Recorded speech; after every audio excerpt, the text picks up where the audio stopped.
And hi, Facebook.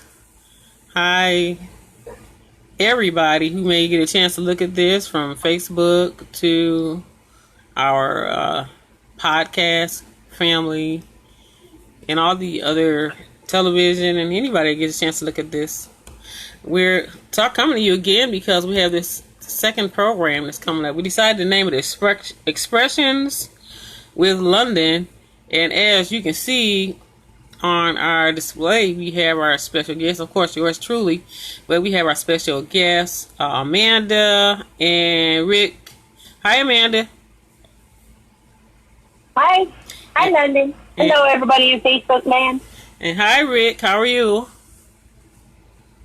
Hi, Londen. Good. Thanks for having me for the show. Hi, Facebook world. And I want to thank you both for taking time to do this. Is good for us to come together and conversate. And the title of this is The Effects from the Actions.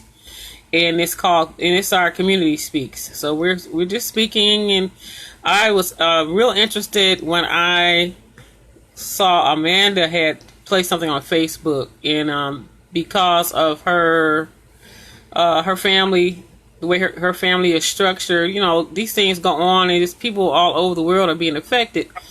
And I was really touched by what she was saying, also informed, because it kind of opens up your mind to broaden your mind about what other people are going through too. We're all in this situation together. So what affects me may affect you. What affects you, the neighbor down the street. So as you can see, it's a worldwide thing all over the world, not even just in the United States, but all over the country. And so we're going to go back to Amanda, but also we have Rick here, because Rick, he had texted me something earlier, I think it was yesterday, earlier this morning, and he was expressing himself about what the effects that the coronavirus has had on his family and his loved ones, and how he's working to deal with the situation, even with it being as difficult as it is. Now, Rick, you told me you only have 15 minutes, and I don't know if, Amanda, do you have a little bit more time? Yeah, I'm open. Okay, so since Rick only said he had about 15 minutes, I'd like to see if I can get Rick to talk to us, Rick, a little bit about the effects from the actions of the coronavirus, and I just want you to express what you're feeling, because I'm sure a lot of other people probably would, can feel what you're feeling today. Oh, hi, Pastor Anthony Curry. How you doing, Pastor? Okay, Rick. Yeah, of course. So, I'm definitely thankful that my mom survived coronavirus, and I'm definitely thankful that I can drop off the juice for my mom per day. The visiting aspect of it has been quite challenging. I know that my mom wants me to see her more regularly, and so what happened was a couple years ago, things kind of lopsided with my mom's next door neighbors, and the court declared her incapacitated, and so she was placed in a nursing home. And so I was able to visit my mom at the nursing home a couple of times, and I ran into some weird situations with the receptionist. And then so I had to follow the FaceTime protocol, and just to not be able to talk to my mom for at least a week, it takes an emotional toll. It takes a whole different spin, because I used to visit my mom every other day, and I know that my mom wants me to come by and see her, and knowing that when I come by and see her, it lifts her spirits up. Yeah, and so that happened 2 years ago, but when the coronavirus came, then I'd like for you to talk about the situation with when she first got infected by the coronavirus, and things that you had to deal with up until today, even though she's appeared to be out of that coronavirus situation, but she's still coming back. And with you, I know you had said that you want to visit your mom, but you're not able to visit her but once a week. So, like you said, it's having an emotional toll on you. So I wanted you to talk a bit about that. Yeah, sure. As far as the emotional toll, yeah, because there are times where I want to do my tasks, and I'm doing my tasks, and I could feel that sense of sorrow just coming about because I haven't talked to my mom in even a few days of time. It's a pretty tough thing to deal with, especially when the visiting restrictions are overwhelming. But today I overheard that there might be some changes coming about June 15th, and I'm keeping my fingers crossed for it. So I'm definitely hoping that would definitely ease up some of the restrictions. Okay, so on the 15th, does that mean that you might be able to see her more often? Are you able to see her in person when you do go? Or I know you had mentioned that you're looking through some type of a screen. Are you able to see her in person at all? Not at all at the moment. For a moment of time, I was able to visit my mom through the window, and one of the staff members says I could come by and visit her through the window. I've gotten to do that 3 or 4 times, but on my last visit there, things just got out of my reach, and they had the cops tell me I have to go, and it got pretty crazy there. Wow. So when you see your mom through the window, is she able to see you as well? Yeah, I mean, my last visit through the window, we were able to talk for about a good 30 to 40 minutes. Okay. I made her laugh. She told me funny stories, and I had the vitamin C turmeric juice that I was helping her with through the window, and she loves the juice that I help her with. So she'll tell me I want a couple sips of the juice, and but we were just I was helping her out, and we were sharing some laughs, and things were the family relationship has definitely progressed. That's good. From that last visit. Well, that's great. We're thankful that your mother made it out. I know I kind of was conversing with you along a while she was. I'm not sure if she had gone into a coma or she was into a deep sleep, or she was unconscious for a good while, right? Oh yeah, because she was being sedated by hydroxychloroquine and the azithromycin combined for about 4 weeks, I want to say. Mm-hmm.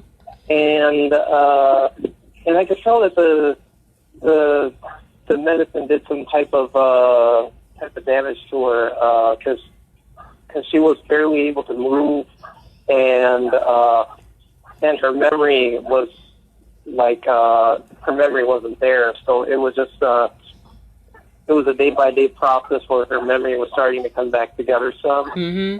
And at the moment she could sit up, but as far as being able to walk, I'm still working on finding out her progress on that.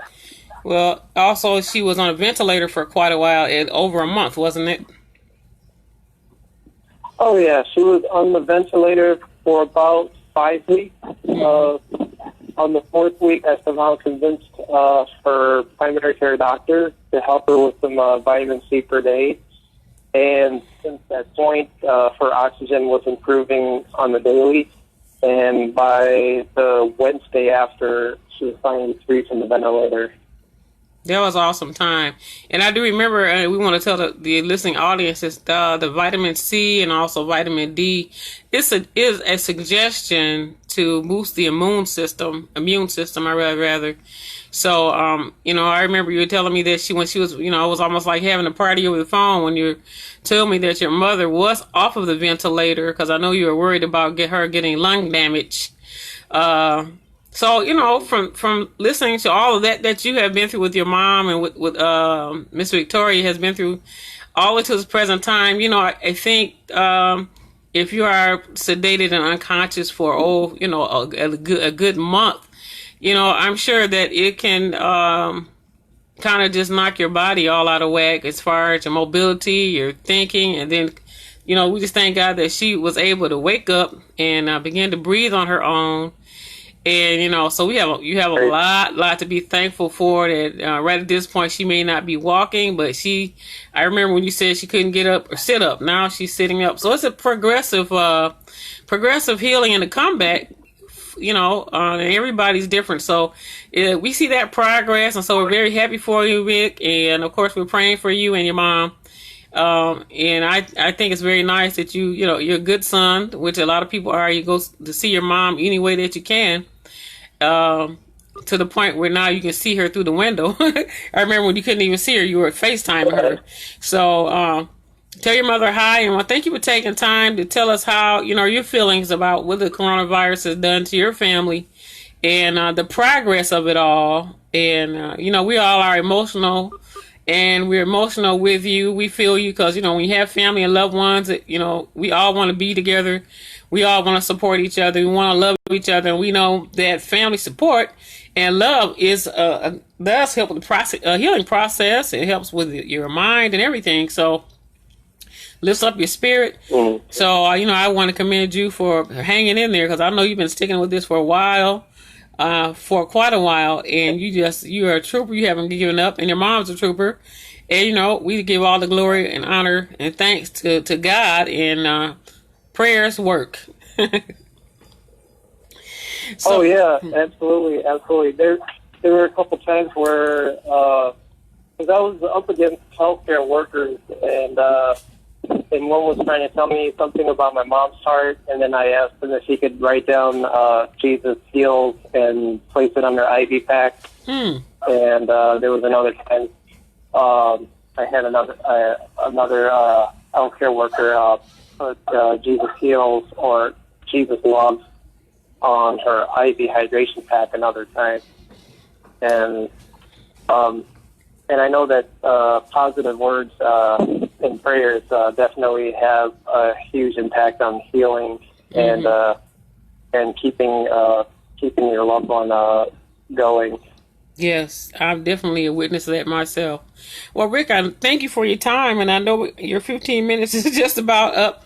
You're welcome to stay on the line and then hang up when you need to, and listen to Amanda. But at least that you have the opportunities to talk, and if you have to go, we understand. Thank you so much.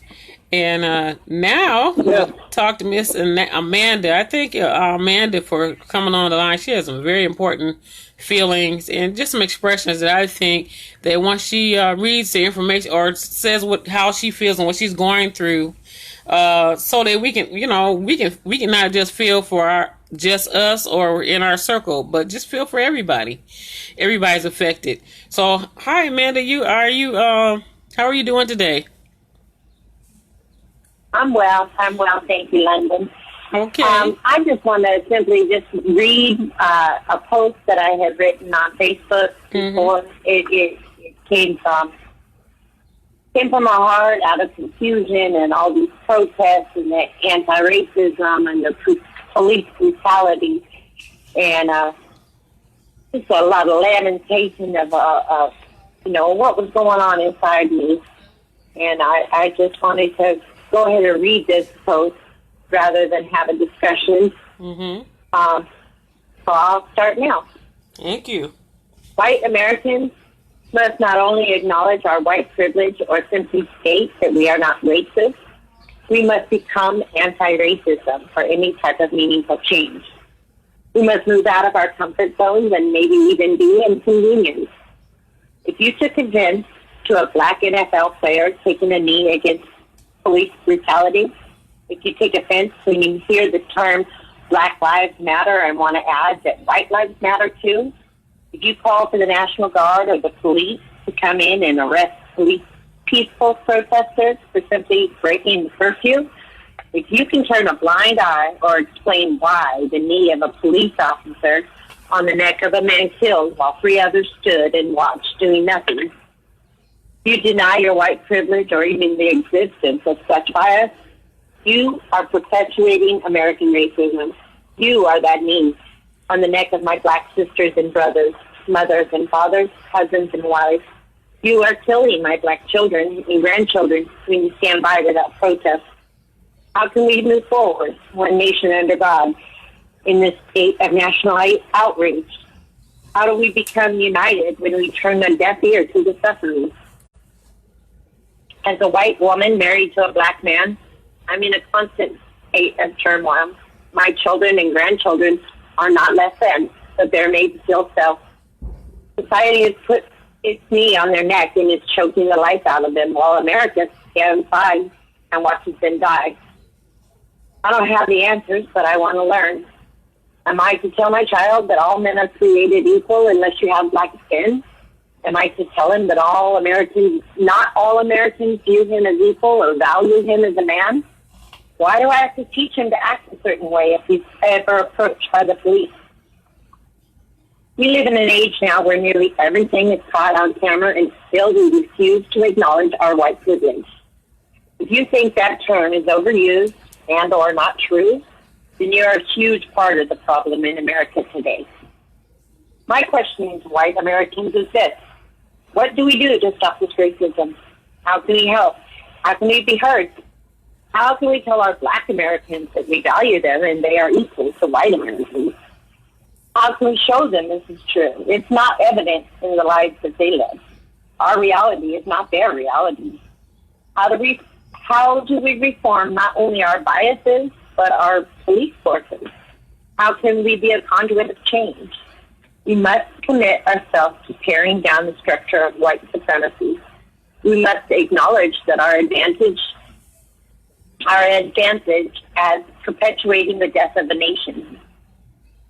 We must see it as the tool of death that it is.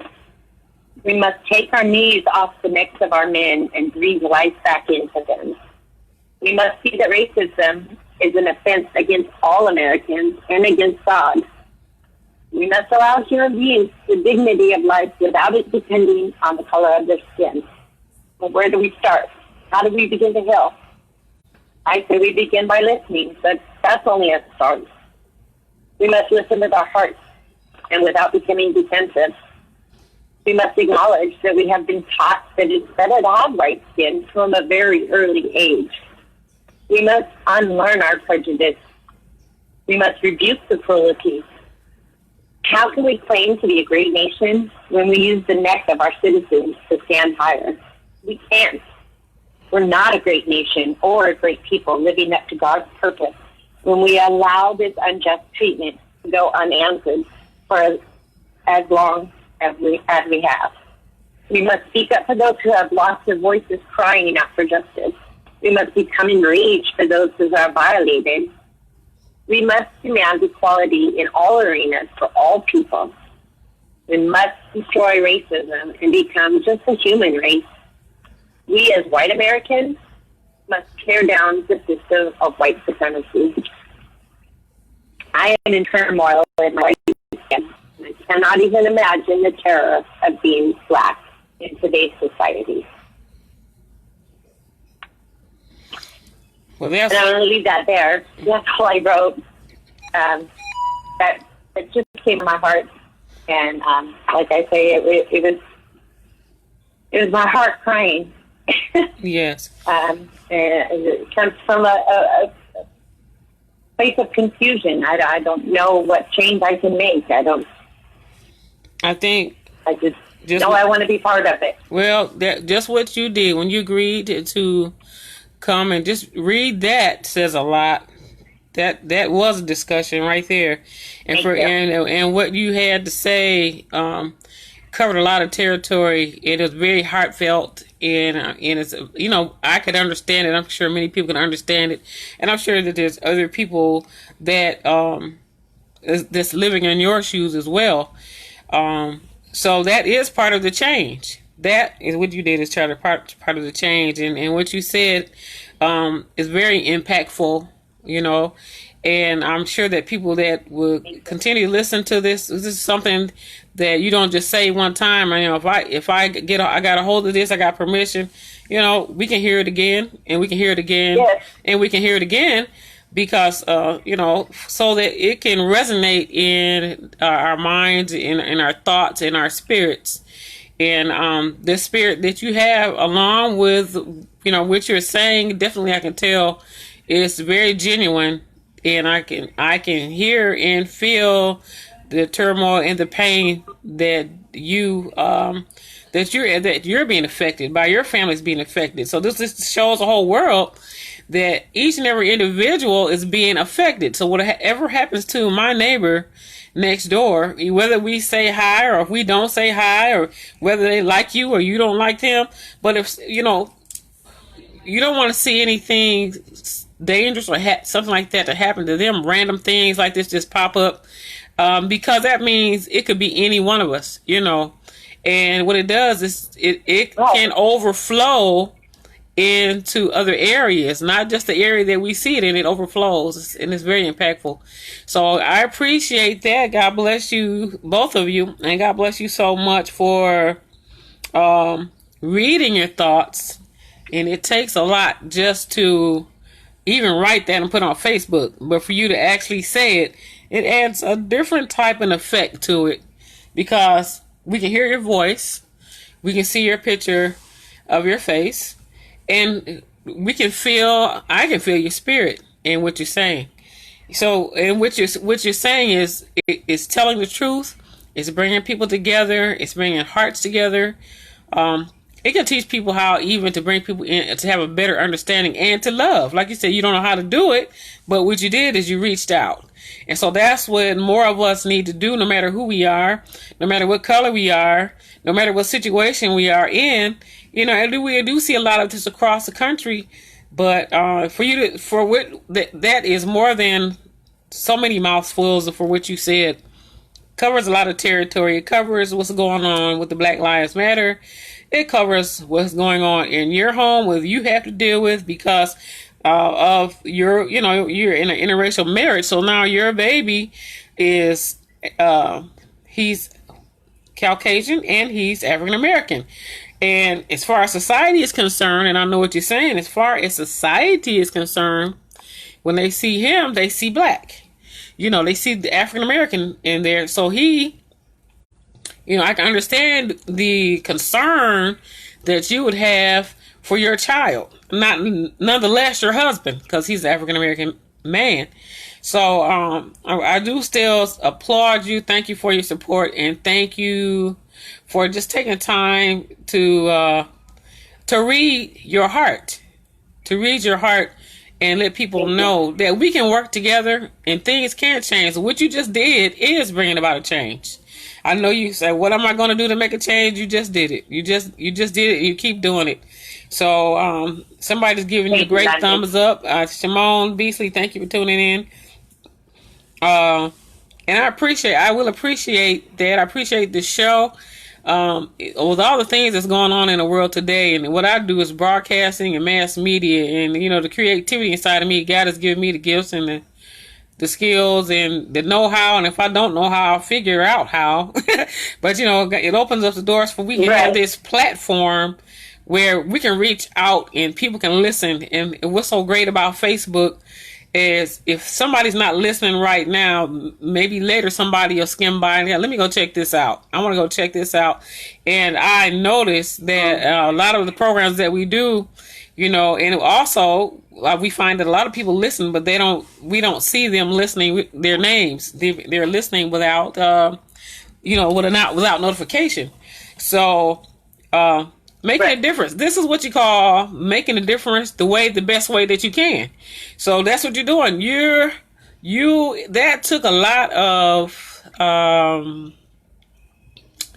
won't say nerve, but it did take a lot for you to come out and say that. Because some people sit between each other and we talk, but we don't spread the word out, So, and you did. The moment you put that on Facebook and I read it, you were spreading the word. You're making a change, and you're saying something. So, at the very least, we're starting a dialogue. Yeah, I appreciate it. I simply said, and I'm sure many other will. I appreciate the opportunity. Oh yes, and we ask that whoever listens to it, they can't help but feel what you're saying. I can feel it, and I'm sure that anybody else would feel that.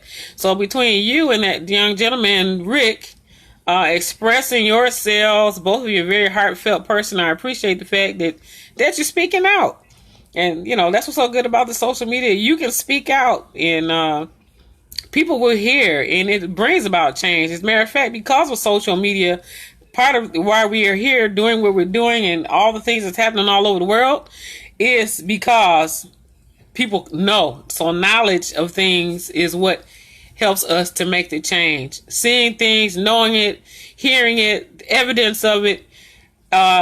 When you have evidence, you can't sugarcoat it. You can't take it away. And once it's out there, especially on something like these social medias, you can't take it back. Once they get a hold of it, it's out. So so we thank God for this is the real good side of being able to have a platform or something like this. So you're saving lives, maybe hopefully save future lives, because of the evidence thereof, and changing people's hearts. And so you wrote this some time ago. Well, it seems like it was a while ago, but here that word is going to resonate for a while, and it'll stay current forever. So I want to thank you again. We have another broadcast to do at the table of prayer with London, but I will like to say a prayer right now, because we're going to pray on this show too. And we're going to ask God in the name of Jesus to bless these two people that came and let us hear their heart, and wanted to reach out. This makes a change. We ask you to bless Rick and his mother, that she does full recovery. Bless him for us hanging in there. Just give him strength to continue to do what he's doing, because of his persistence. It still has made some changes and helped his mom. So we ask God to bless him to continue to do that. She gets full recovery, and he gets a desire to be around moms, like most of us want to be around mommy. Those that have our moms still here, we want to be around mom or somebody like mom. So we just bless him with that. And then we also ask God to bless Amanda and her family, her husband and her young son, for God would keep them and bless them and protect them, and that he would keep her, give her strength. And we still, in the midst of all the storm, that you still give us that joy of Jesus that you put down in our heart, that nobody can take that away. Even in the midst of pain and crying and hurting, that joy of God, you can't, because of God, these things can't change. And God, he put something down in all of us. We just need to reach down there and let God bring it out. So I ask you to bless Miss Amanda, and bless her for spreading that message of love, of pain, of what's going on in her heart and what's going on in her family.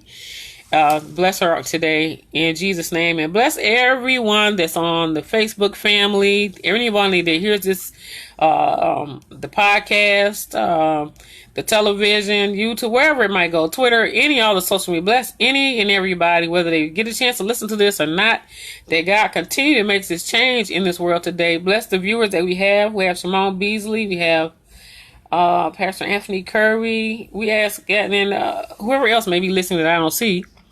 We ask God to keep his continuous blessings and the change. He can make the changes. We see changes coming, but he can also work through us to make these changes. And this was what he's doing right now. He's working through us.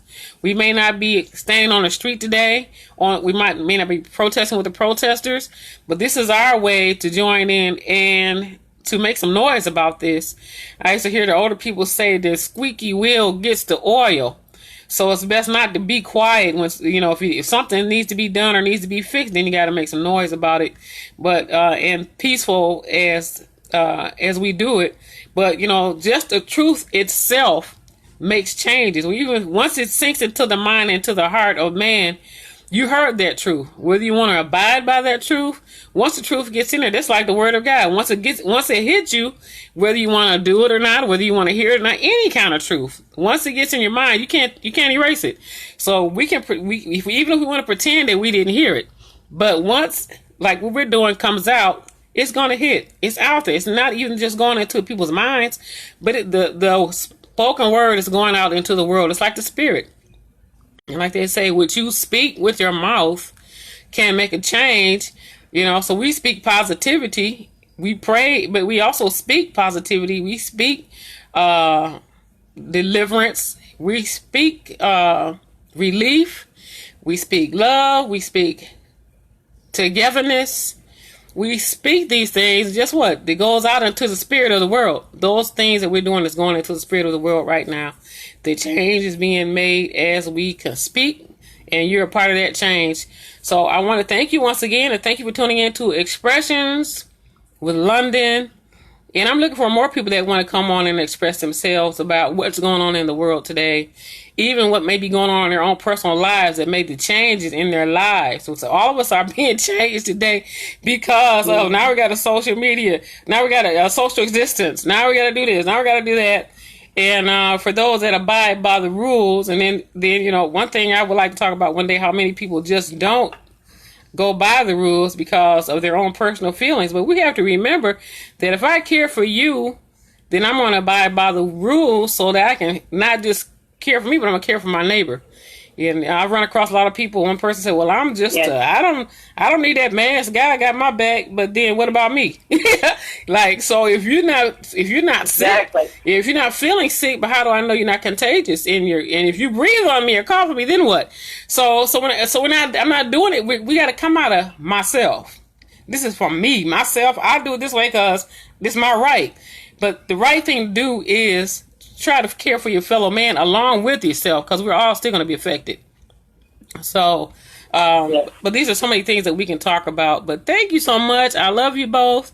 And I feel very happy and real good right now that we were able to do this, because I know that some type of change was made. And I know that God's going to bless you, Amanda, for doing that. You know, and God's going to bless you for doing that. God has bless you right now because, you know, just for speaking out and representing.